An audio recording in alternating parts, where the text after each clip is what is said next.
Okay, cool. We should be live now. Hopefully, we're live. So, welcome, Robert. How's it going? Going good. How you doing? I'm doing awesome. I'm excited to get started, honestly. So, before we actually dive in, I was just wondering a couple of quick questions. How did you find out about street epistemology? So I'm gonna butcher the last name, but Uh, I'm, I love philosophy and seeking truth and hearing different arguments, whether it's politics or metaphysical things or just all sorts of arguments. And I guess across my YouTube feed. Peter, Bogosian. yeah, there we go. Can you say it one more time? Bogosian? I think I'm pronouncing it right. Yeah, I was going to butcher it. I saw him on college campuses saying like claims, and then the students would go across the different strongly agree or disagree. Yeah. Um, and then um, and then there was a guy, Anthony. Yeah. Magna Bosco. That's right. And then I think it was his channel or Street Epistemology that was like, "Would you like to explore a claim?" And I was like, "Oh, that's yeah, totally." Because yeah, I think epistemology in general is very interesting. Um, yeah. Okay, cool. I was just super curious about that. Because I think Reed created that link and then it went off on you found it on the Twitter feed. Is that where you found it? To be honest, I don't know if it was YouTube or Twitter. Because the last couple of days at work, I'm a school teacher, and that's very busy the last 2 days. So either YouTube or Twitter. Yeah, totally understandable. Um, okay, cool. Then I guess we can get started. So I have your claim already typed out here. I'll throw it up on the screen. So any worldview other than the Bible fails to give the preconditions for intelligibility. Is that correct? Yes. Um, Okay. so I feel like there's a lot to, as some people say, unpack. Um, Mm, but and what I would mean by that is the Bible, um, and you could pick apart and ask more questions about like how it came about and the manuscripts, but the Bible, whether it's the King James or NASB or any of the major translations, that Bible, the Christian Bible, um, that in its totality, um, that is the only consistent way to give a justification for a whole bunch of things. Let's say the empirical claims we make about the world, um, pragmatic things that we do, like why we do some of the things we do, um, and more importantly, a lot of the justification things. So, like when it comes to epistemology, one of the things that I find so fascinating, we ask questions like, "How do we know what we know?" Um, but a lot of times, I think the precondition we give. I would say truth is consistent with itself. Um, and so often there's a lot of conflicting worldviews that war within themselves. And I would say, one of the funny things, Christianity has so many red flags for people because they say things like, well, you believe in miracles, you believe in a man rose from the dead. And I outright reject that. I can't believe in something that makes such an abhorrent claim, that just it robs me of my common sense. And there's so many presuppositions packed into that because already axiomatically, you're assuming, if you make that claim, you're already assuming that there should be order in this universe. You're assuming that we live in an ordered universe and there's structure and that there's uniformity and that there's laws. And I would say, amen. And trust me, I didn't come to this overnight. Mhm. It took a lot of humbling, many years thinking this through, and other people. And ultimately, I would say God's word tells me, He gives me all this. But to try to break this down before I start spinning off in circles, um, in the Bible, it says, He creates the world with structure, uniformity. There's laws. He decrees it. He upholds it. Now, a lot of people will say, like, they'll scoff at that and laugh, and they'll say, it's an archaic book. But I'll say, at least there's an answer. So how do I know what I know? My epistemology is, well, God says He created this world. My metaphysic is connected with that, of course, because it's consistent. I say, I look at the world. That explains gravity. It explains why we could have a conversation and there's not objects behind me floating up to the ceiling. There's consistency there. Mm. Now, other worldviews will say evolution, in order for that to happen, everything's random. There's just chance. There's chaos. There's 13 billion years of molecules, heat, space, chance, time acting upon each other, randomness, chaos, boom, bam. 13 billion years of chaos. The bomb went off, randomness, random chance. But then they have to, again, I would say truth is consistent with itself, but other worldviews are inconsistent. So on one side of the mouth, Richard Dawkins will say the universe, it's no purpose, no design, it's inconsistent, it's random. But then lo and behold, they want to borrow from a worldview that says, look, there are laws like gravity, electromagnetism, and all these things that are consistent with a borrowed worldview. And that goes to the claim of preconditions for explaining this world. So back to the claim of, well, someone rose from the dead. And I would say, yes, that is a shocking claim. And I don't buy it. But that's assuming. I don't buy it because I live in a world where there's order, there's uniformity, there's structure.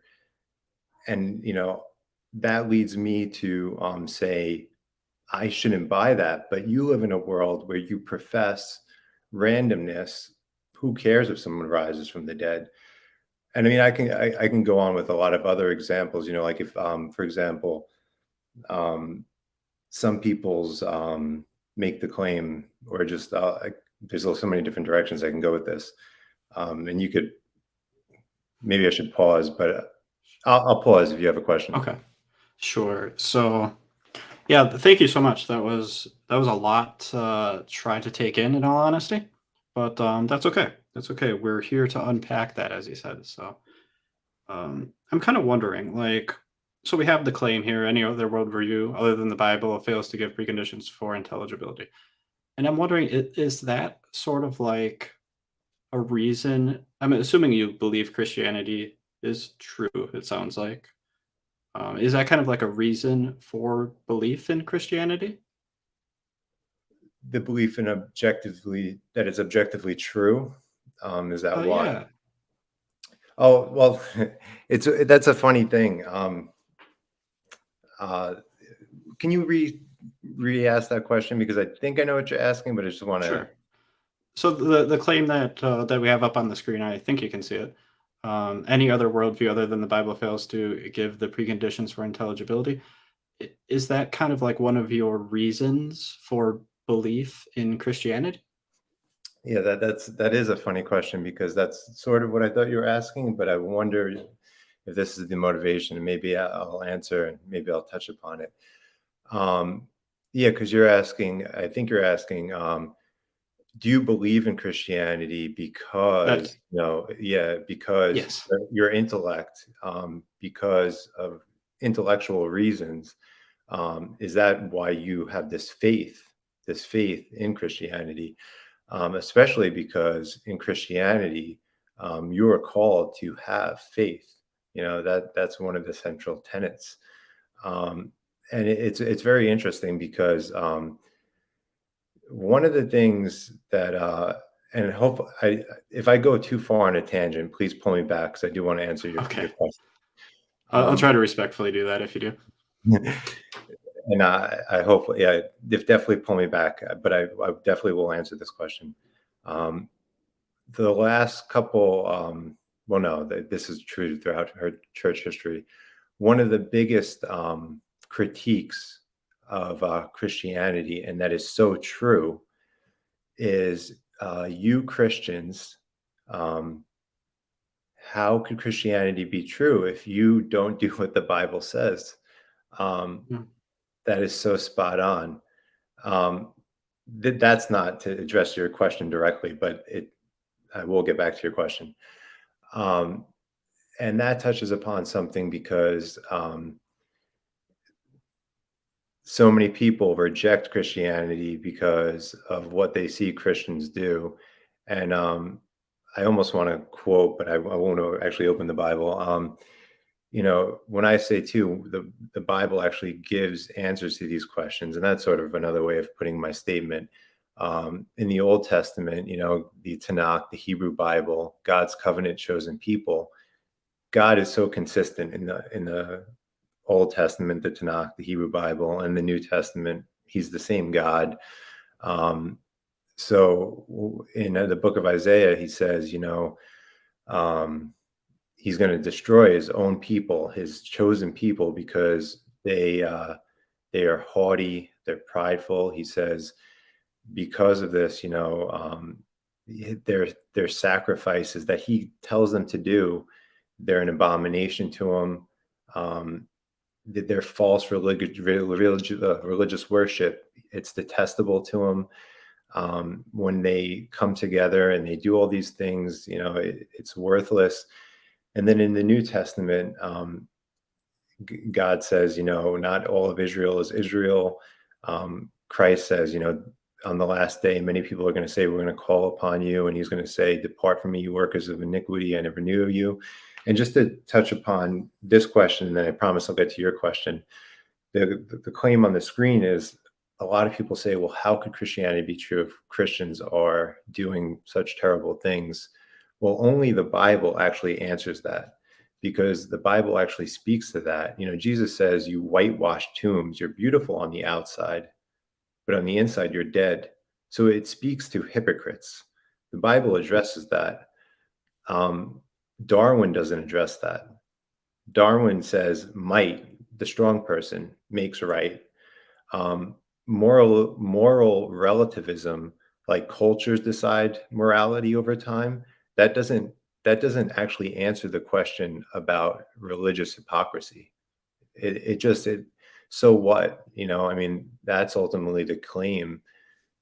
That's the claim to, but God actually says it's evil, and he'll treat religious hypocrites worse. But then now to your question, because you asked it, the reason why I brought that tangent up is because, unfortunately, I was raised in a specific denomination, the largest one. And the largest one, and not to slander them because they are the largest, and they were once the faithful, that's their name. They got haughty and prideful, and this happens throughout time, just like Israel. And they taught dogmatically that faith is detached from reason. That's not what the Bible teaches. Faith actually enables reason. Faith enables reason. Romans 1, the first book, the first chapter in Romans teaches that because what's so evident about the universe, because it was created, and what's so evident about God, and because human beings don't give thanks to God, our minds become futile and our reasoning becomes darkened. This is my personal understanding of the inverse of that. The inverse is when we glorify God and when we become regenerate, when He gives us a new heart, as the Bible says, we start reasoning properly. We start thinking properly. So faith precedes reason. Just like an example of this would be when we come into this world, we have faith that infants have faith that they emulate their parents and they trust that their parents are doing the right thing when they're speaking. Infants emulate their parents and they adopt this mode of speaking, even though their parents don't actually teach them how to coo and speak.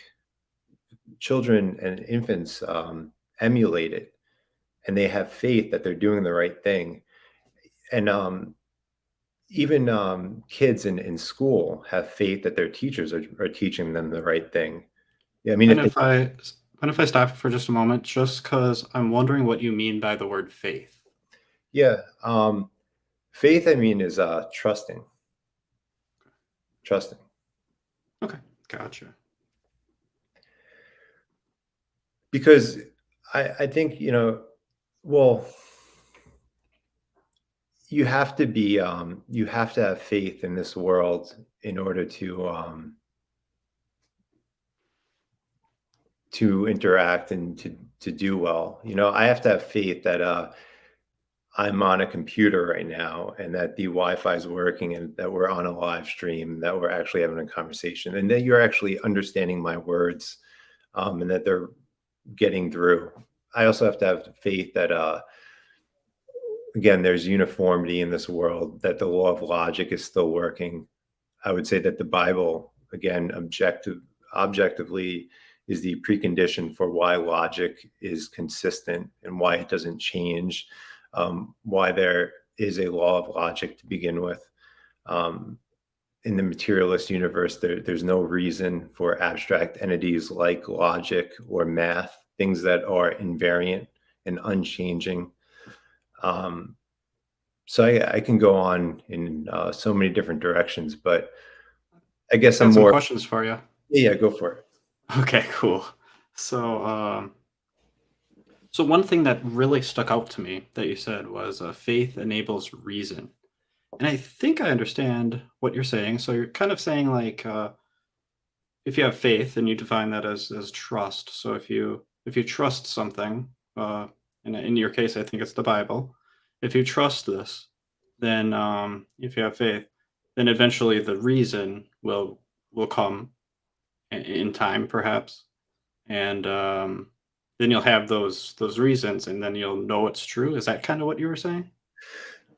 Um, so that definitely is what it sounds like, and I guess I have to back up a little because that that unfortunately can be misconstrued because the one claim that would be different is that with the Bible, it is objectively true with the preconditions for intelligibility, and that's not true when it comes to trusting any other just subjective thought or belief.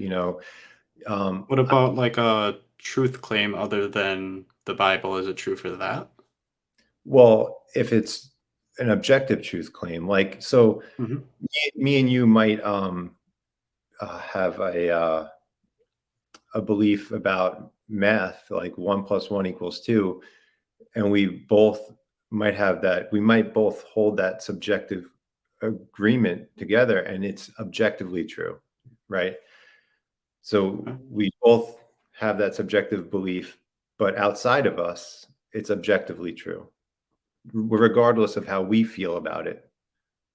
In the objective world, it's true. And I think we live in a world today where the idea of saying, there is a truth is makes people feel uncomfortable. But what I find interesting about your channel, I don't know if your channel, but street epistemology is people are more comfortable talking like, well, no, no, there is a truth, and it's okay to talk about it. And Hmm. I like that, because um, I think intrinsically within us, we know there is truth outside of us, and I would say even that feeling, that's, that is what I'm speaking to. What gives us that intrinsic feeling? Why are you and other people listening on whatever medium they are? My claim is the Bible says we're made in God's image. We're more than just biological chemicals. We're more than just neuroepinephrine, serotonin, and dopamine, evolved, spaced us over 13 billion years. There's more to us than just that. So, I mean, yes, you could many. There's more than just one thing that's true in this world. So I don't want to just say like, oh, no, the Bible's the only thing that's true, because Right, right. I mean, um, we're on the same page. yeah, Yeah.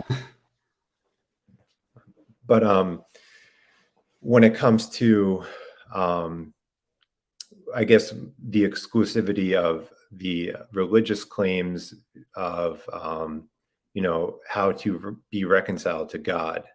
Yeah, that is the claim that I'm making. Okay. Okay.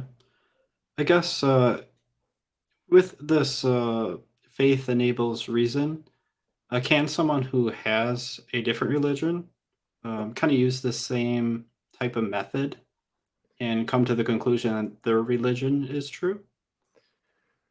Um, so it's interesting. I've seen it be very closely tried to be very closely, but not anywhere near, um, with recently with one apologist within Islam. However, Hmm. no, I don't believe it can be done, because it's dealing with objective truth, and it has to go back to, again, consistency, um, and I could go through the distinctions within, why that is within each religious claim, um, if you wanted me to. Um, Yeah, sure. I guess if we want to compare Christianity to Islam, I guess why does this work for Christianity but not Islam? so the biggest, I mean, the there's a few ways to go about that. With Islam, Islam has so many similarities to Christianity, Mhm. especially because they consider there's some things that are explicitly left out, because unlike within Judaism. So, all right, I'm going to try to the best I can be fair to Islam. Um, Both Christianity and Islam view themselves as heirs of the Abrahamic covenant. Um, and I would say that more spiritually rather than ethnically, even though they both would view themselves ethnically as heirs, because Adam and Eve, um, the race is all technically one, but they are heirs because of the spiritual promise. Does that make sense so far? Yeah, I think But so. so they view themselves as the heirs of the Abrahamic promise. However, they view themselves as the correct heirs because Jews got it wrong, Christians got it wrong. Now, so we have two competing claims: Christians versus Muslims.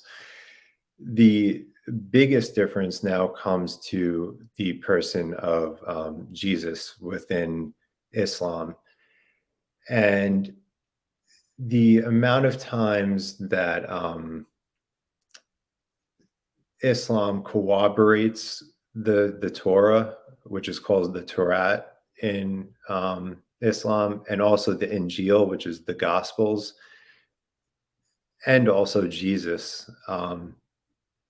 It's so numerous within the Quran, but yet it then rejects fundamental claims about Jesus and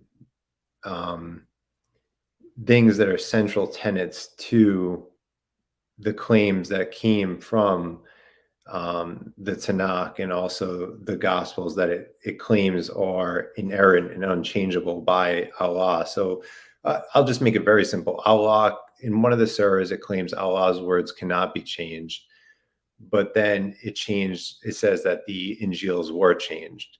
So, I mean, it goes to a question of consistency, but I mean, I can go on, and I don't want to slander Muslims, but I would say it goes to a question of consistency. The same way that any truth claim could be verified, it would be consistency. I gotcha. I guess if you were to find an inconsistency in the Bible, would that reduce your confidence that the Bible is, is true? It's a good question. It's funny. I guess you seem like someone who knows so much about like, I don't know you specifically, but like I'd seen videos by Anthony and Peter. I don't want to say their last, It's but okay. but because ultimately my ultimate authority is God, and how I know God is how He reveals Himself through the Bible. And if you know about ultimate authorities and primary beliefs, nothing's going to shake primary beliefs. So my metaphysic and my epistemology is always going to be adjusted by, and I don't want to make this sound naive. It's just I'm trying to be as honest with you as I can, but what I Yeah, please really do. I want to really also like elucidate too the fact that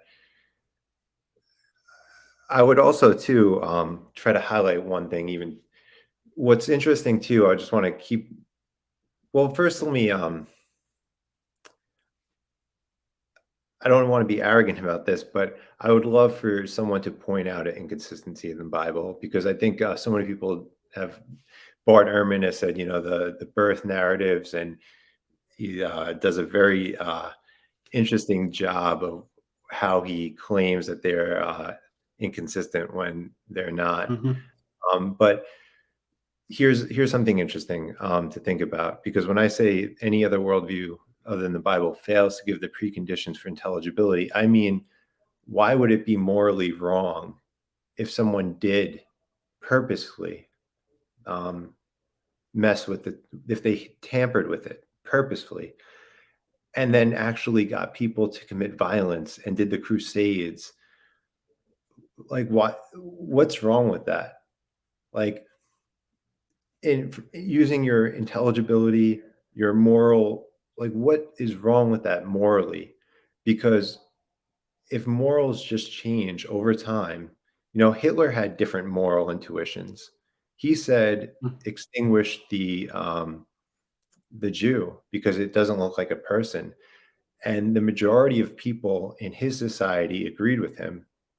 Now, I asked people in our subjective age, what was wrong with that when he did that? And they say, oh, it was horrible. And I say, I agree with you, but would you have stood up against him? Because you say society determines, government determines it. All of our kids, when I ask them in class, where do rights come from? The government. So Hitler, he said it, it's declarative. It's not God. It's not God who gives rights. But if it's not God, if it's not a transcendental law, if it's not something higher than us, because most other worldviews teach autonomy. And you were asking about other religions. One of the biggest differences that really comes down to the heart of the gospel really comes down to autonomy versus God's sovereignty. Are we smart enough in our 3-pound brain in our finite brain, are we that arrogant to think that we have all the knowledge in our 3-pound brains and our 40 years of life, 30 years of life, 50 years of life, all the textbooks in the world?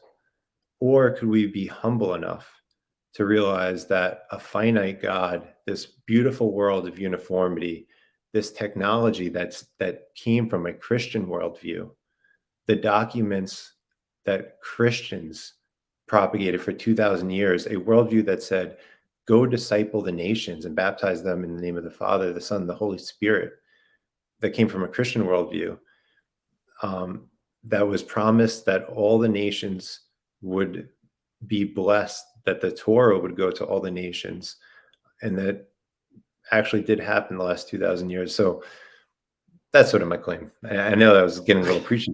That's okay. That's okay. I think I have a much better understanding of what you mean and everything. And I wrote down a few things and I circled a couple of them. And I think these stood out to me as important to you. And you can tell me if I'm spot on or if I'm off. One of the things I circled was ultimate authority. I think you mentioned like God is the ultimate authority, and that sounded like very important to you, and like a reason for your belief. And then the other thing I circled was morality. It sounds like you derive your morals from the Word of God, which you believe is the Bible, and that sounds very important. Perhaps a reason for your belief. Am I right about that, or am I way off? No, but I think that those are definitely some of the reasons. But I don't think you could limit anything that we do for one reason. It would almost be like if I asked Sure. you, like, why do you love the person that is most important to you? You might say like, they were really there for me for some of my most hardest, most difficult times. But then, they also supported me through financial reasons. But then, they also, and so it's like the list, Yeah. Yeah. So there's a lot of different reasons. Yeah, I yeah, got you. I got you. Okay. Cool. Well, do you want to talk about the ultimate authority? sure. Okay. Cool. So So good. yeah, I guess I'm wondering if someone believes that they have a God they believe in and they believe that he's the ultimate authority. I guess can other people who believe in different gods and have different religions and completely different religious scripts, can they still believe that their God is the ultimate authority and believe that all the religious texts are true? Wait, so were you asking, Sorry. no, it's okay. Were you asking, can people who believe in different gods believe other religions? Can they have other different beliefs? Is that, Um, Let me try asking it again in a slightly different way. I don't think that's what I meant, but sorry, we're kind of going back and forth there. So like, let's say someone who believes in Hinduism, let's say, Mhm. can they believe that their gods are the ultimate authority, and because they believe that their gods are the ultimate authority, that they are true? Is that a good reason for their belief? Can they have that belief? Well, so anyone could have any belief they want. There's, you know, everyone has beliefs, and anyone could have any belief that they want. Um, Yeah, of course. so it's a interesting. I guess, is it a good reason is what I'm asking. Oh, what? Well, um, I think consistency is a good reason, and that's what I'm trying to Okay. argue. The Okay. precondition for intelligibility. So, like when someone appeals to a religious text, you know, um, oftentimes they don't know what they're talking about. Unfortunately, like they say all religions are the same, and I wish they actually read the Rig Veda or the Bhagavad Gita or the Upanishads or the Quran or the Hadith or the Tanakh or the Bible, and they actually read these texts, or Richard Dawkins or Sam Harris, or or actually see if there's contradictions or not, or David Hume, or Kant, or I so often hear people making claims, and they don't or not. I rather even not the claims themselves. I wish, because all right, ready. Here, this is something so interesting. I don't know why, but I'm getting so much on YouTube, flat Earth conspiracy. It's so weird. And I had someone at work tell me, prove to me that God exists. And I said, I'm just getting like so. I'm never getting tired of talking about God, but I just, one of the things I know about evidence, and this has to do with a biblical story, and I was trying to work in the biblical story, but before I did, I said, you know, there could be someone who comes up to us and says, I don't believe the earth is flat. I am sorry, a sphere. I don't believe it's a sphere. Prove to me that the earth is a sphere. So I said, I could pull out my phone and I could say, here is a picture. I'm not really going to do it, but here is a picture of the earth.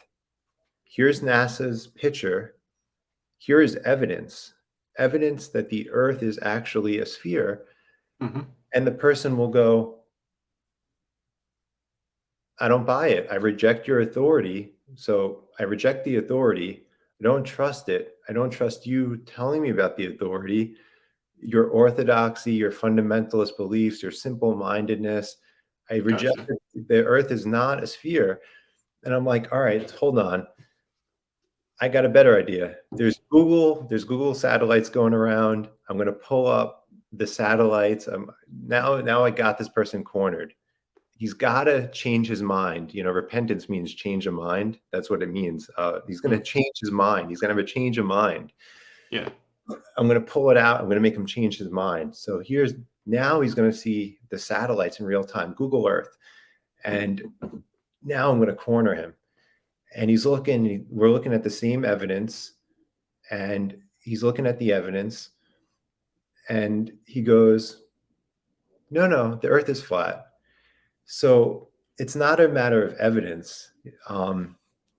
And it's what we do with evidence. So often people are talking past each other, and it's not a matter of evidence. It's a matter of more presuppositional thought. It's a matter of something more foundational.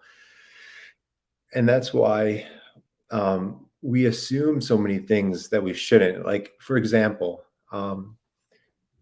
this is something I find funny. 10 years ago, 15 years ago, most people I would say this to, and they would outright look at me bizarre. But I bet I could say this to you, especially the way this channel goes. I bet I could say this to you, and you'll know what I mean by this. But The most privileged kids in the world that have ever lived go to Brown, Harvard, Yale, even in Oxford in England. They walk around with an Apple phone, a Starbucks, if it was a Starbucks, their Nikes, maybe even like a luxury sweater, and they'll say, I hate capitalism. I hate capitalism. And it's like, you are reaping the fruits. You are the essence of capitalism. You inherited the blessings of capitalism. And now, what I find so ironic, I just read a newspaper article on my phone.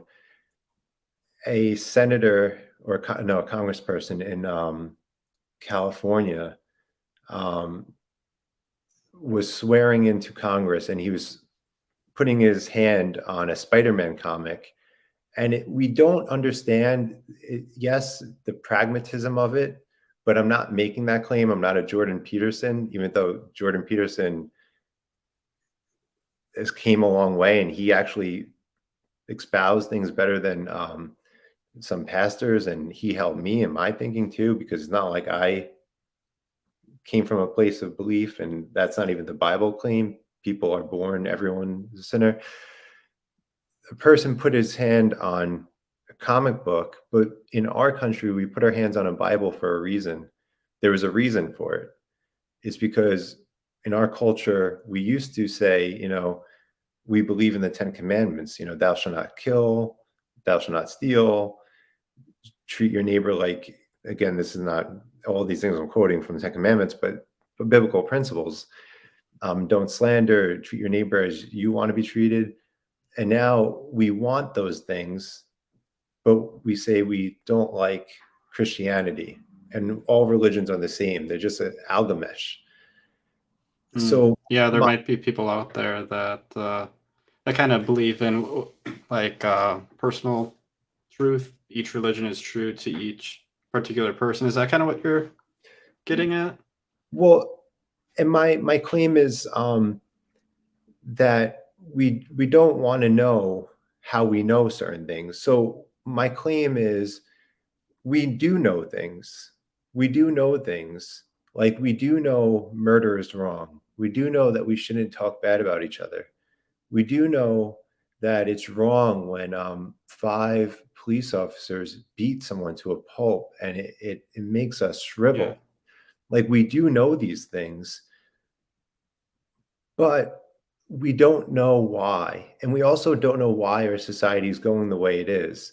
So like we have these two fracturing things. And we also like, so the analogy in the college campus, the kids who have the cell phone and the latte, it's like, I hate capitalism. They don't know, they can't see what they can't see. They're blindfolded.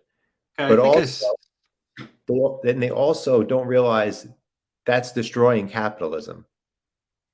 They're destroying capitalism, and they also can't see that they're getting the blessings of capitalism. Our society, which inherited all these benefits of the Christian worldview, doesn't want where it came from, but they can't see the objective truths of where it came from. Okay. I hear you saying a lot. I guess how. I appreciate you keeping me for this long. Yeah, no problem. So I think I understand your analogy. So we got society and we got everybody who's I mean, we know murder's wrong, right? And um that's why we have laws, I would assume. But I guess, is that important for your as a reason for your belief, or is that just kind of like a side argument? Well, the peripherals all add up. Okay. Everything adds up. Where our society is in the future adds up. What justice matters. Like whether or not there's equal weights and measures, whether or not we return to a society that is caring about objective truth or not, that matters. Whether or not we have a Mhm. basis. So even whether or not we have a basis for science, David Hume, the skeptic, he said we need to have a justification for induction. Where is it? We can't just beg the question. Christianity gives it. Again, you might not find it to be a justified answer, but induction, the ability to drop this multiple times and assume that the conditions in this world will be unchanging relies on the dependency of an unchanging God who Hmm. decrees laws, and Ah, that gives assurance for an unchanging world. Now, again, inconsistency says we live in a random world. Richard Dawkins says we live in a world where there's no purpose, no design, no good or evil. And then he gets up in front of a college lecturer and they pay him to get in front of a college, and he says there's no purpose, no design, no good or evil. And he acts like there's a purpose. When he's speaking in front of his students, he acts as though there's a purpose. And the students who pay him and they watch him with awe, they act as though they have meaning in their lives, even though, unfortunately, more and more they are acting as though they don't have meaning because our culture says, we're just space dust, we're evolved space dust. But when they're there, they act as though they have meaning. And when he says there's no good or evil, but in the next breath he says, what's evil? Religion. But he is co-opting a word that he says is devoid of meaning. He says there's no transcendent evil, but what's evil? Religion. The word that I'm saying has no meaning, but then I'm going to call something evil. So it's inconsistent. So he's using Okay. deserves. Yeah. Yeah, I think when you were talking about the can, I think little light bulb went on top of my head. Imaginary. But anyway, I think that finally something clicked and I kind of understand you a little bit better. So you said like the can falling, I got a pen, so the pen's gonna fall. And that's consistent. That will happen every time. And I guess you're saying that everything in our world is just like my pen here and falling down. It's going to be consistent. That's kind of what you're saying, right? Well, but not all factual questions are the same. But to a degree, you're right. Like, Okay. so like 2 plus 2, right? That is a factual question. But why should I assume that that's correct? Well, there's a few different reasons why I should assume that's correct. One, I could assume it's correct because there are immaterial laws that are unchanging. Now, immaterial laws reflect a higher transcendental mind, and I'm saying that's God, and that is consistency, and I think that's going to your point that the I'm world. wondering how I guess how you know that consistency in like I guess a law of physics, I think you're saying. Why that points to a higher power. Well, so part of it is, God says he is unchanging. He made the world and it's Hmm. uniform. The opposite, my claim is that the opposite is inconsistent. The evolutionists say the world is random. It's time acting upon matter and chance. And then on the other side of their mouth, they'll say things like, well, the other side of the mouth, they'll say, well, science has discovered laws. Science, which means Latin for knowledge, they'll say has discovered laws. But if there's time, matter, space, heat, chance, time, and there are no laws on the one hand to get us evolutionary biology, because there's no God decreeing laws, and they say no God made laws, there's no uniformity, therefore we have randomness and chance. So that's what allows for all these mutations. That's in direct conflict. It's inconsistent with a world that now, from the Christian worldview that's trying to discover the uniform mind of God, the Christian worldview in Western Europe discovers laws.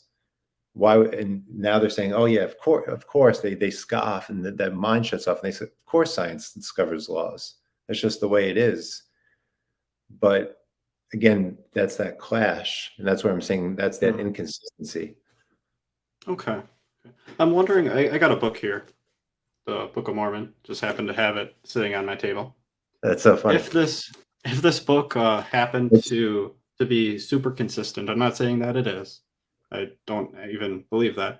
But if this book happened to be super consistent, was perfectly consistent, and in the book, wherever somewhere in there, it said that this God, let's not say it's. I know this is kind of uh, part a segment of Christianity, not part of it, but separate a denomination of more or less. But let's just say it wasn't for example purposes. And let's say it's completely consistent and it says that there was a God and that he created the earth. Would that mean that this book is true? no, it's very funny. I just had an encounter with two Mormon young boys, and I say young boys because one was 20, one was 24, Hmm. and oh, my wife's just come in, and I told them that I wish I was better prepared to give them stronger answers to the refutation of the Book of Mormon. I gave them what I thought was very profound, hopefully, answers. But I was coming home from the gym after a long day of work, and I wish I can give them stronger answers to the Book of Mormon. But one of the biggest things that I wanted to leave them with was that just even if their faith was shaken because of something like the Book of Mormon, it doesn't invalidate the faith claims of the Bible. Now, I know that's not what you were asking, but I'll just directly answer your claim, your question. No, just because something's consistent doesn't always make it true. So I guess if we took Those a are- bunch of real... Those are I'm sorry. indicators. Those are indicators. Okay. Oh, okay. It's an indicator. Okay. Yeah. So if we took the Book of Mormon and then I had whatever book Islam uses, I don't remember what that one's called. And then we have the Quran. Yes, that is correct. And then we have like one of the religious texts from Hinduism and Shintoism and all these different books. And let's say we determine that every single one of them happens to be consistent. I'm not saying that they are, but if we determine that that was the case, how would we determine which one was true?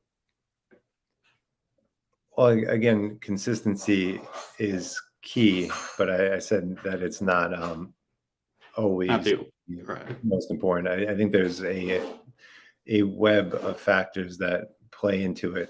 I think ultimately it comes down to truth. And Okay.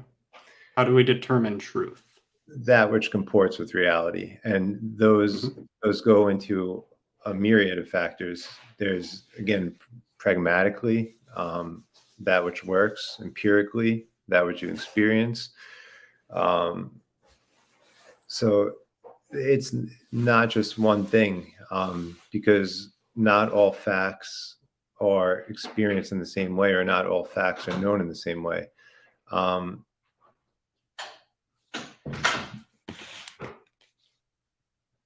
Even with something as minuscule, I think even with basic beliefs, for you talking about, or me talking about math before, if you were trying to get me to understand a new math theory, or why I held on to a specific math belief, I would tell you because it's true. I don't think it would be much more complicated than that. However, when it comes to something that's all encompassing, I think this is why I was going on for so long. It's because it's every facet of our experience. I mean, part of why I would argue the Bible is true is because of the claim that you're here listening to what I have to say. There's something in you that wants to know truth. There's the uniformity in nature. There's that which has been made, creation itself. So I can't nail it down to one thing. I guess if you want to press it, or if you have a follow-up question. Yeah, I guess I really am trying to understand. I really do want to understand what you're saying. I think I'm this close, but I'm not quite getting it. So what I'm hearing is you have this belief, and then kind of you look at around the world, you see me, and I'm here, and you kind of look at things in the world, you see what's going on there, and you kind of take it full circle, and I'm not quite grasping it. Um,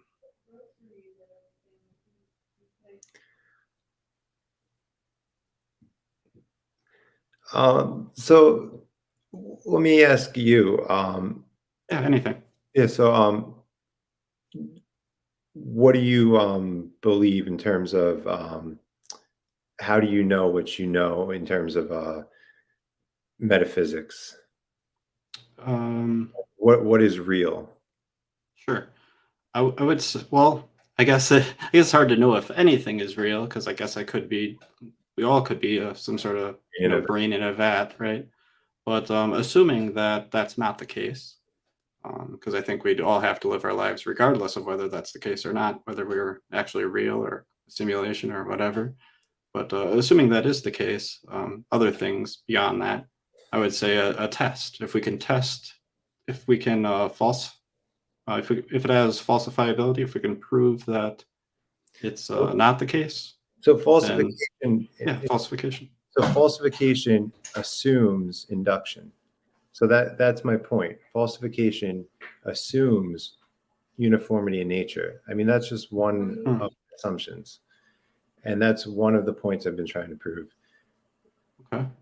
Induction assumes, it presupposes uniformity of nature. Uniformity of Hmm, nature is only assumed in one worldview, that one worldview being the Holy Bible. Now, the claim of the Bible, and let me, could I fancy you with one parable that has to do with the exact piece of evidence that with the whole um, showing of the earth, because on the whole believing that the world is flat, or could I retell it? you could. If you, I'll tell you this: if you think that it is important, I then think it will help you understand the use of evidence. okay. And I think let me just find it because Google it, because I don't know exactly where it is. Rich man and Lazarus, because a lot of people take the wrong thing out of this, and I think it really has to do with evidence. One Well, thing while you take a look, I just want to ask a quick question. Can there be uniformity of nature without a belief in the Christian Bible? there could be there could be mathematics that is correct, and I could not believe it's correct, but it's still there. Hmm, You know, I can go to the doctor and he could tell me I have COVID, or I have a cyst, and I could say, no, doc, I don't, but it's still there, you know? hmm. Um, so things can exist and we don't have to believe it. I'm I saying guess. there's uniformity in nature. People sometimes say the world's random, and or Richard Dawkins says there's no purpose. I'm saying the Bible says we have a purpose. I'm saying God made us with uniformity. Sorry, made us with us in His image for a reason, with design. People say, no, I have no purpose. I'm a bag of mostly water, neuroephrine. There's nothing transcendent. Love is just a chemical, just brain gas. But we interpret everything according to our evidence. Everything is reinterpreted according to our evidence. And then that actually gets to this story because, so, all right. Now there's a certain man, rich man, he dressed in purple. Um, there was a poor man named Lazarus. He was laid at his gate, covered with sores. He desired to be fed with the crumbs which were falling from the rich man's table. Besides, even the dogs were coming and licking his sores. Now it happened that the poor man died and was carried away by the angels to Abraham's bosom. And the rich man also died and was buried. And in Hades he lifted his eyes, and being in torment, and saw Abraham far away and Lazarus in his bosom. And he cried out and said, Father Abraham, have mercy on me, and send Lazarus so that he may dip the tip of his finger in water and cool off my tongue, for I am in agony and flame. But Abraham said, Child, remember that during your life you received good things, and likewise Lazarus bad things, but now he's being comforted here and you're in agony. And besides all this, there's a great chasm fixed, so that those who wish to come over from here to you are not able, and none may cross over from there to us. And he said, Then I am asking you, Father, that you send him to my father's house, for I have 5 brothers, in order that he may warn them, so that they will not also come to this place of torment. But Abraham said, and Jesus is telling this parable, then Abraham said, They have Moses and the prophets, let them hear them. But he said, no, Father Abraham, but if someone goes to them from the dead, they will repent. But he said to them, no, if they do not listen to Moses and the prophets, they will not be persuaded, even if someone rises from the dead. So, and Moses and the prophets is the Torah, and the prophets are the Netavim and the Ketuvim. So it's the Tanakh. They have the scriptures. So Jesus is telling this parable, and he's saying, there was a rich man, he went to Hades. The poor man is in Abraham's bosom. The rich man is saying, can you at least send the poor man back up, raise him from the dead, so he could get my brothers to repent, change their mind? And Jesus says, Abraham says, they have the Tanakh, they have the Jewish scriptures. They already have that, Moses and the prophets. They're not going to change their mind, repent, if they see someone rise from the dead. Like, rising from the dead, who cares? That's not going to change their mind. If they have the Tanakh, they're not going to believe if someone raised from the dead. If you don't believe with the one photograph, you're not going to change your mind with Google Earth. It's not a matter of evidence. It's a matter of our presuppositions. So, like, you were asking, like, what's the one thing? It's not one thing. It's, well, why do we have these moral intuitions? Why is there uniformity in nature? Why does Psalm 53, written 800 years before Jesus was born, say he was pierced for our transgressions, wounded for our iniquities, crushed for the iniquities that we deserve? I mean, it's not one thing. It's so many different things that comport with reality. And can other people have different beliefs? Of course. But are they justified beliefs? Well, that's a question that, we have to ask ourselves. And the amazing thing about the truth claims of the Bible is they're objectively true, and they're not cumbersome. They're loving truth claims, because the one story, the prodigal son, is that the father never stopped looking for his son, even when he kept running. And the truth claims in the Bible are, truth is such a good thing to know. It's like the truth, as Jesus said, will set you free. It's not a hurtful thing. We live in a society where, I have my truth, you have your truth. And that's embodied in the story where Jesus says, I am the truth. And Pontius Pilate goes, what is truth? What is it? Yeah. All right. I know we're running a little long, and I'm sure you probably have other things to go, so I want to respect your time here. I've got, let's see, I think I've got 2 questions that I'd like to ask you. Is that okay? Yeah, of course. Okay, cool. And actually, my buddy Nathan is here watching the stream, and he typed up this awesome question, and I'm just going to steal it because it's so awesome. So he said, is he saying that discovering truth is hopeless? Are we all stuck in our presuppositions? Is there no truth for the flat earther, no hope for the Hindu, and no hope for the Muslim? That's an amazing question. I so appreciate that question. No, absolutely not. The purpose of my original claim was that there is no other worldview that is correct outside of the presuppositions that are found in the Bible. Yes, we are usually talking past each other because we are so guarded by our presuppositions, and usually we're blinded by our presuppositions. So usually we are talking past each other. But no, that doesn't mean that we are stuck. Now, one of the questions you asked me, and I want to get to his question, but you asked me a question very early on, and I don't even know if I addressed it. And I think you picked up on it because you said something like it was about faith.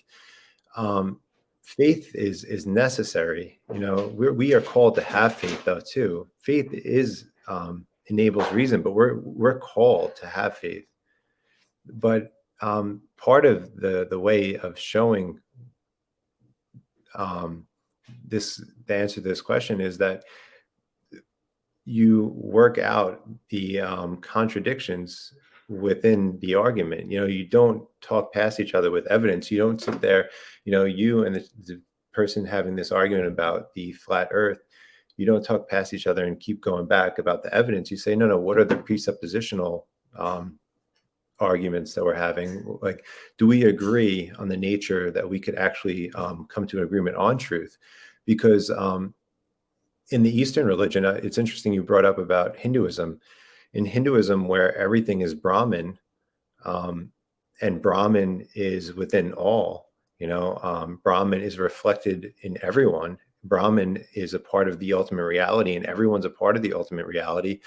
You don't see too many debates between people in the Hindu religion and the Abrahamic religions, because it's sort of hard to debate someone who says, well, I agree with you, and they're saying, no, we disagree. Someone who's Muslim and who's Christian could debate because they agree objective truth is possible. Someone who's Jewish and Christian, they could debate because they agree that objective truth is possible. If you don't even agree on the presupposition that truth is possible, well, then how is it possible to have that debate? That's such a great question, because if you're arguing with the person over the flat earth question and you don't even think that truth is possible, then why? I mean, you have to first agree, okay, can we come to a conclusion? And that's the first premise. But yes, What do you if you don't mind me interrupting here, with regards to the flat earther, if you don't mind putting yourself right in his shoes, what should change his mind? Well, I think everything depends on context, because everyone holds on Okay. to different beliefs for different I reasons. guess what would be a good reason for him to change his mind?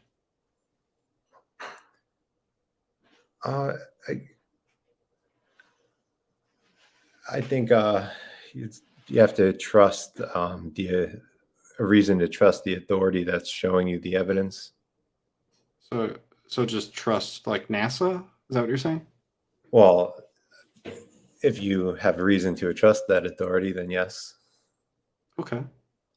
Okay. So since NASA is reputable, he should trust NASA as a source of scientific information, I guess. Uh, So, are we on the same page, or? no, yeah, I suppose so. It's just Okay. it's hard because it's not the hypothetical person's not there, So Right. Yeah. I guess I'm just asking you what you think should change your mind. If you have a false belief, what should change your mind? And I'm not saying your belief is false. Any beliefs you have are false, but just like if you have a false belief, what should change your mind? Again, well, so like, if there is a contradiction, if there's a flat contradiction. Okay. So like, again, when I say there is uniformity in nature, but then someone says, in order for my beliefs to be true, I'm presupposing randomness in this world. Or if I'm presupposing that this world was eternal up until the 1960s, when thermodynamics showed that there was a big bang, there's a contradiction. The 1960s then corroborated, or you could say 1930s, when the Roman Catholic priest posited the idea of a big bang, and he was fought tooth and nail because that corroborated the Bible of a Genesis story. But even then, you have contradiction upon contradiction. And then this big bang, which is not decreed by God, presupposes, again, randomness, because there's no order in it. So contradiction should make you question. Questioning is a good thing. And we don't like questions because we have orthodoxy, but it's not orthodoxy of a fundamentalist book. It's orthodoxy of a secular culture that says man is autonomous. So I think I guess I'll just ask this question kind of flat out. Can someone presuppose order and not randomness, and not have a belief in a God? Like not come to that conclusion based off a presupposition that isn't based off randomness? Yeah, I think you could have that belief.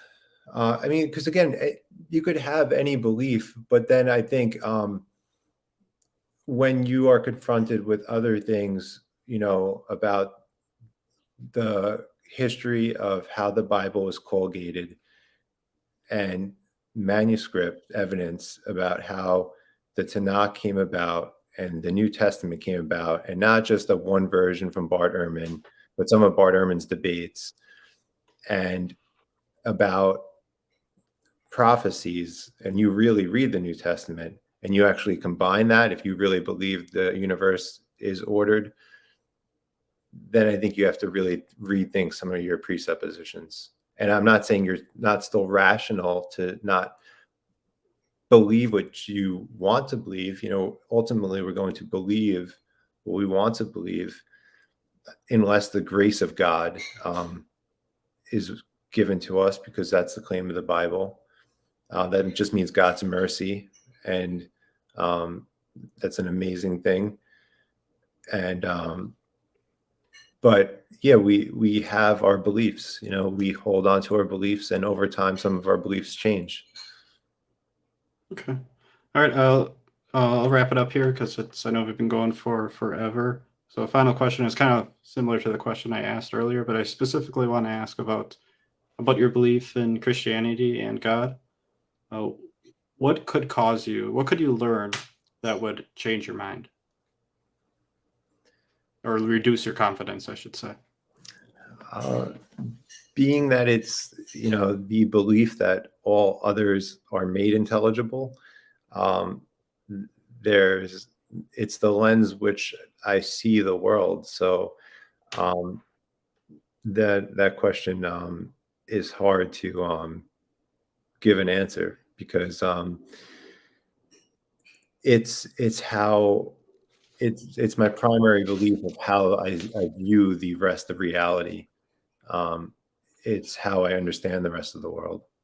Sorry, I know I said last question, but guys like me, we do this all the time. We say last question, then we ask 30 more. Sorry. Should we hold a belief that nothing could possibly change our minds? Oh, should we hold a belief? Well, so it's an interesting question, because when you ask that question, you're presupposing that you don't have a belief. I'm assuming that you are presupposing that you don't have a belief, that you have no beliefs that can never change your mind. But you're so, like, if I said, should you not use logic ever, even if I showed you that logic is not logical, you would say, wait, what? But you use logic as your ultimate guiding factor. It's the lens which you presuppose you view the world. And I say, okay, awesome. You're using logic as the way which you view the world. Awesome. But God, which I would say is more consistent, and the Bible, which I've been trying to lay out, claims of how order in the universe, why we have moral understanding, why we could be patient with one another, why we could have logic, inerrant laws like math, all these things that I've been trying to lay out. That's how I view the world. And for me to say, no, I'm just going to give up how I view the world, I mean, it would be nonsensical. I guess if you had a sufficient, if someone, to your satisfaction, showed you something that was convincing that your worldview might have a flaw, would you still hold on to your existing worldview? Give me an example. Let's say someone pointed out an inconsistency. I know you said that there was no inconsistencies. If someone pointed out an inconsistency, would that be a good reason to change your worldview? Or and to your satisfaction, you accept the inconsistency? It's hard to point out, because that's like saying there's like I don't know if you're understand, because I've been trying to lay it out, but I think I got it. Because when I've been saying faith enables reason, it's faith enables,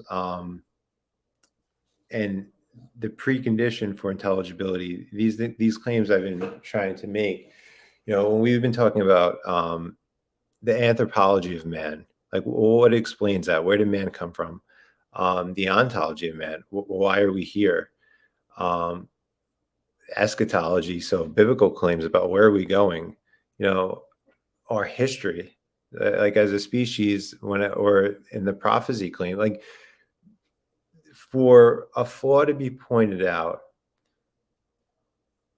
this is something that's funny because and this is why I brought up that one parable when it said, if someone came back from the dead, they wouldn't believe because you have the scriptures. It's because also too in the New Testament Gospels it said when Jesus rose from the dead, there were many there who doubted. They saw and they doubted. Just like when many people saw the miracles and they crossed through the Red Sea, people, they hardened their hearts after those miracles were done, and they lost faith and they disobeyed, because so often, it's not a matter of evidence, and so often it's disbelief. So what we often do is we interpret the evidence according to our underlying presuppositions. So our epistemologies are connected to our metaphysics. So if me and you both saw, or let me make it to something else really quick. We have evidence of, actually, you know what? I'll make it tie into the resurrection. Someone's able to time travel and they're able to film Jesus' resurrection. Now, some people want to tamper with it, and in one way or the other, the unbeliever would be so happy to find evidence that would corroborate their belief, but they would deny evidence. They would deny evidence. If they saw evidence that would actually show that Jesus rose from the dead, it would not change their minds, because it's not an evidence problem. It's an underlying deeper problem. It's something else that they're suppressing and not dealing with. Now, is that always the case? Is that always blatantly the case? If they were confronted with seeing the resurrection, there might be a radical change of heart right there for that person, because the evidence was so overwhelming, and maybe they didn't see so many other pieces of evidence that led up to that point. But that parable that I was pointing out was that it's not an evidence problem. That's why I brought up the flat earther, because it's not an evidence problem. So the same thing's true for the believer. This is what I'm going to point out to you. The believer, if there was tainted evidence on the other side, and someone, messed with, and they had some distortion of something with something that made the resurrection look bad, it's not going to mess with my worldview, because I already have faith and I already know objectively, apart from a messed up piece of evidence, because it's not a matter of evidence. I already know, based on the overwhelming evidence that is corroborated, but is already aligned with so many other truths and is objectively true. And it's a heart problem. It's a heart problem. So yeah, if something, made me go, oh, wow, someone has something bad, like there's a contradiction with one of the manuscripts, or the Dead Sea Scrolls has something that says this, and there's a textual variant here, and there's so many different textual variants, and there's like 40 different textual variants of this, and the King James only people say this, and the Baptists are always arguing with the Presbyterians over baptism and Credo Baptists, and the Methodists are now leaving this because they're getting very wacky. Yeah, there's always going to be schisms, but that's not going to change the heart, if that answers. Yeah, I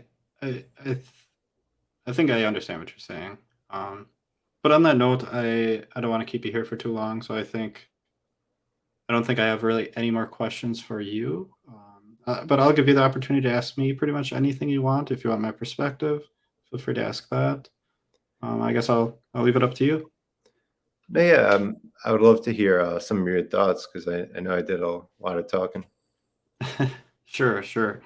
I guess do you want to know what I believe and why, or is that your question? Yeah. Okay, sure. So I guess with regards to Christianity specifically, I don't believe in Christianity. I'm not a Christian. Um, I would say I have a very, very, very low confidence that Christianity is true. Um, and I guess broadly speaking, about any type of God, I don't believe in any God necessarily. However, I don't make the claim that no God exists either. So I'm very agnostic on the issue. I don't. There has never been any method or I guess reason evidence that has gotten me to a point where I would actively hold a belief. I've heard quite a few arguments. None of them I have found to be satisfactory. I've always found some sort of flaw that I've deemed as to make the argument not work.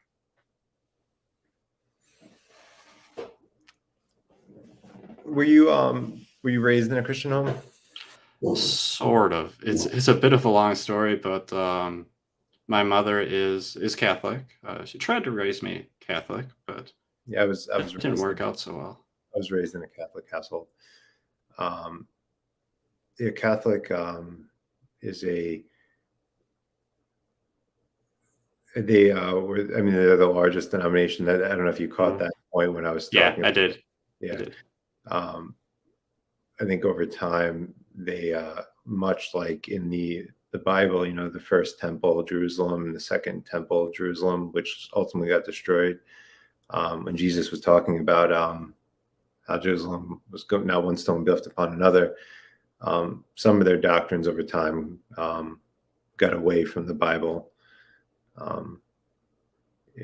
What did you find the hardest to accept with Christianity?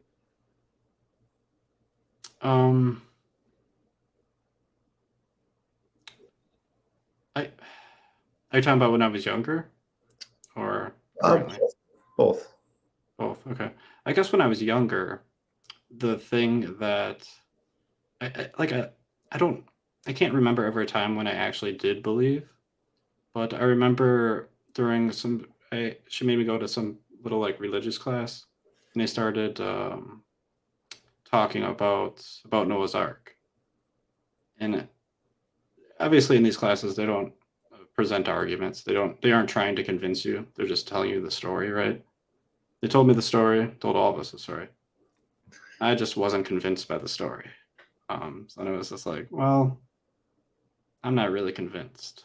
And as I grew older, I didn't really believe. I stayed pretty agnostic, just like I am today. I guess I just don't see there being a test to see if any God claim is true. If there was a test that to my satisfaction that I could conduct, then yeah, it probably, if it came back as the test came back true, then absolutely I'd be a believer, no doubt. That's funny. That sort of goes full circle. And I don't want to put you on the spot, but it's like that goes full circle to like that whole analogy, because it's like send Lazarus back from the dead, and then my brothers will believe, but they won't believe if they don't believe the scriptures. But do you ever hear the Greek motto, "Man is the measure of all things"? Can't say I've heard it before. So it was like also the Renaissance too. Man is the measure of all things, but it's like very like autonomous attitude. And one of the biggest, and I was sort of bringing this up with the other religions, and it is sort of within Catholicism too, but from the scriptures, one of the biggest differentiating factors from Christianity and Judaism, the God of the Bible versus the other competing worldviews, any worldview, whether secular or religious, is the sovereignty of God versus the autonomy of man. How you can better yourself in any other religion or worldview versus what God does in the Bible. In the Bible, you cannot escape that God is the one who creates. He made everything. He made you. He made me. He's the one who also saves. He's the one who wants to fix. He's the one who wants to restore. He's the one who wants to give us back our reasoning capacities. He's the one who wants to give us our fix our sin problem. And that is the biggest differentiating factor. So it's God's grace is his mercy. And that's the biggest differentiating factor.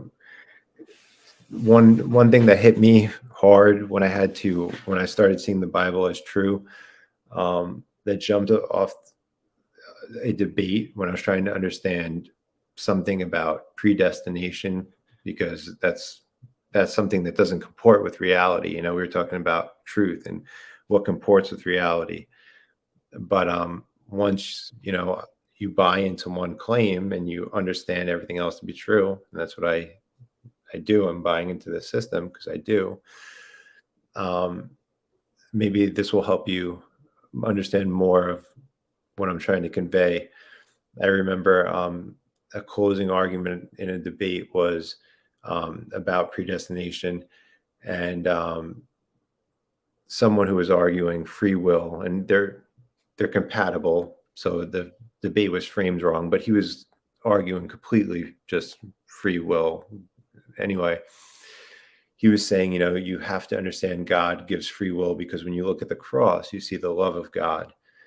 And the person who was closing, he said, you only understand the love of God on the cross when you first see the wrath of God on the cross, for how he demonstrates the wrath that he took upon his only son. And then you understand the love that he has for us because he's so gracious towards us. And, that helps, I think, explain part of, the message of Christianity and where I'm coming from. Okay. Yeah, thank you. Thank you for sharing. But yeah, I think it's probably time to wrap it up. If you ever want to talk again, my channel's metaphorical door is always open. Otherwise, I want to recommend talking with 3 other people who practice street epistemology if you do want to continue having conversations like this. And 3 of my recommendations, one's Nathan from Navigate with Nate. He's an awesome guy. And then we have Matt from Mighty Conversations. I recommend talking with him. And then finally, Matthew Havertz. He's not on YouTube, but he is on Stereo. And I he didn't see is those comments. What's that? No, I didn't see these comments on funny. Oh, you're looking at the comments. Yeah. I try not to. I do look, but I try not to read them so much. And then finally, Matthew Havertz. He is part of the Church of Latter-day Saints, the book. But he also practices street epistemology, so he's a pretty cool dude. Yeah, those would be the 3 people that I would recommend talking to if you want to have more conversations like this. All right, cool. All right. Yeah, appreciate it. All right, then I guess that's the wrap. That's a wrap. So I'll give you the last word if you want to say one final word. No, I'm just I In the appreciate comments.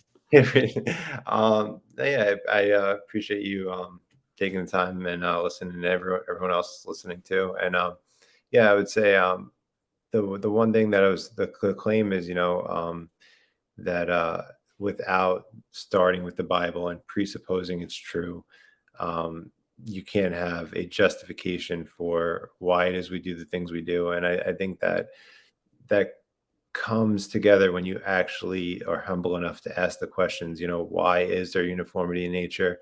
I could just, it's funny because I giggled when you brought up Noah's Ark, because, it's such a good one, because of course we should ask those questions. It's silly not to. And it's also silly when you ask the question in science class, why is the sky blue? And the science teacher is arrogant and haughty and says, don't ask that question. But you're also not allowed to ask, why is it there's order in the universe? Where did the universe come from? If we're only material, why is it that I could think about laws of logic and they're the same here as they are in China? And it's wrong to steal in China, but is it also right to steal here? Could I contradict the law of nature? Oh, no, I can't, because it reflects the law of God.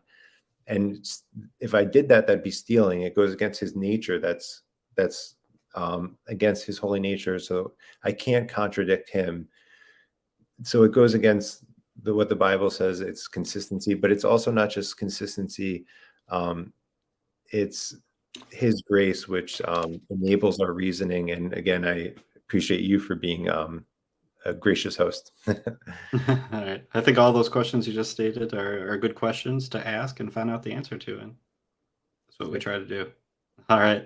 All right. Take care, and maybe I'll talk to you again. Maybe not. We'll see. But it was a pleasure talking to you, Robert. Thank you so much. Yeah, good talking to you.